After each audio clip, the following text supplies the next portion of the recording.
waxaan soo dhaweynayaa maayir cabdikariin axmed mooge ku soo dhow gudoomiyaha golaha deegaanka maayirka caasimadda Hargeysa ayaan kelimadiisa siin doonaa insha Allah. Bismillahir Rahmanir Rahim. Ramadan Kareem. Warbixinta guddiga heer qaran ee gurmadka iyo taakuleynta suuqa waaheen waxaan u deynayaa gudoomiyaha guddiga wasiirka diinta iyo awqaafta. waxaan soo doonayaa inaan dhowr kalmadood ku dhaca ganacsatada waad ogtihiinoo laydinka warrami maayo jimcihiisii habeennimadkii wixii nagu dhacay iyo masiibadii nagu habsatay marka waxba ku fogaan maayo waqti idinkaga qaadi maayo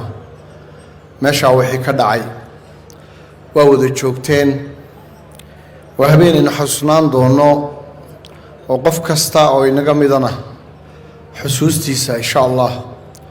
ku nagaan doonta oo aan wax ka baran doono waxaan isleeyahay masiibadani waa laynagu tijaabinayaa waxaa laynagu tijaabinayaa midnimadeena la eegaya bal inaynu nahay qaar maalmaha adag dhexdooda iska ilaawa wixii kale dhex yaala oo u midoobi karaya maalmaha adag inay ka baxaan waxaa la tijaabinayaa baan isiri deeqsinimadeena waxaanan isleeyahay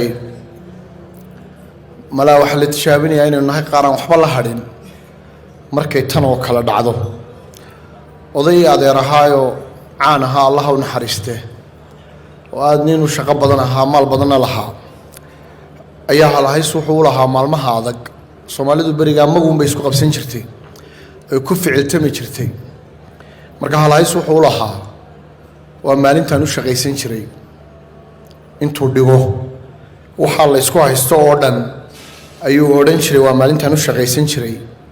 waxaan rajaynayaa ganacsatadu inay maanta madaxweynahooda hortiisa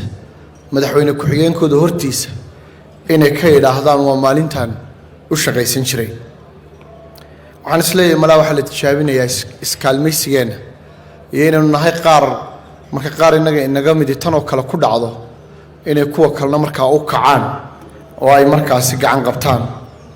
waxaa la tijaabinayaa baan isiri malaha inaynu nahay ummad markii ka dunto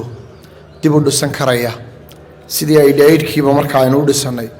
waxaanad caawa dee aanu arkaynay deeqsinimadiina waxaanu arkaynay inaynu nahay qaar insha allahu tacaala dib u dhisan doona halka ugu dambaysa waxaan doonayaa inaan halkan fariin ka diro waa bil Ramadaan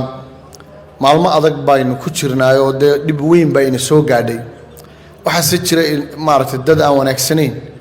oo wanaagga iyo dhibtayna haysatana aan arkayn oo wax walba siyaasadaynaya ummaddani maanta waxay u baahan tahay inay walaal ahaato inay mid ahaato inay isgarabsato inay gamcaha isqabsato inay maalmaha adag siday isu garabsan jirtay inay isu garabsato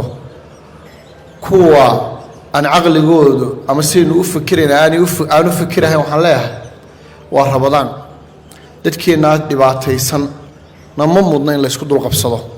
qof walba wuxuu samayn karayo ha sameeyo ilaahay idinkiina maalmahan adagayna soo maray waa ka baxaynaa maalmo wanaagsanna way iman doonaan ganacsatada halkan joogta ducada culimada iyo madaxda labaduba waa laba duco oo weyn waan idin ducaynaynaa waxaan idinku ducaynaynaa maalka aad bixiseen mid kaloo ka fara badan in ilaahay subxaanahu wa tacaala meel kale idinka siiyo oo aydan dareeminba inaad wax bixiseen fariinna ay u noqoto deeqsinimadiinu adduunka oo dhan iyo ummadaha geeska Afrika ku nool gaar ahaan inaynu fariin u dirno fariin ah markaa inaynu nahay qaar